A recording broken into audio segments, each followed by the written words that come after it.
Okay, now we're going to proceed on with the steps. And step one is simply weighing the meter stick. I've already weighed the meter stick.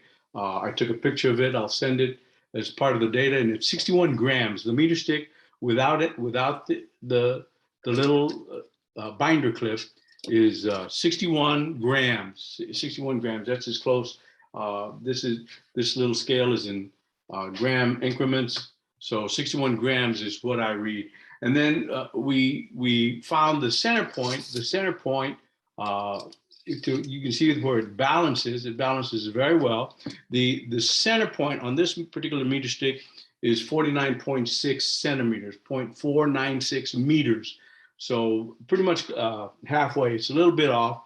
The wooden meter sticks, they're not particularly uniform. There's going to be areas where it's a little more dense than others, and so very seldom do you get them to balance right at the 50 centimeter mark. You're lucky if you do. So now that's step one, parts A and B. Now the step two, we're going to take, no, I'm sorry, that was step 1 and 2.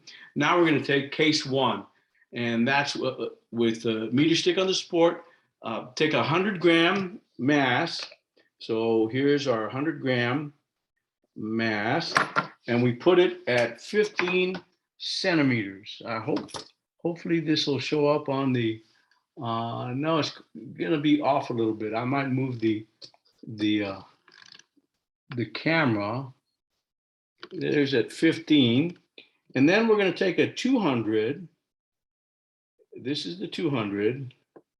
And we're going to place it somewhere to where it balances.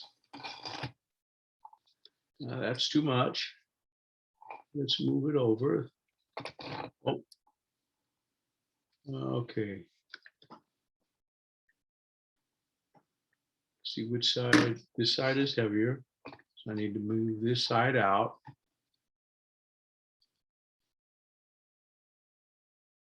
Let me make sure I'm still at the 15 on here. And I am. I'm at 15. And here, let me adjust it just a little bit.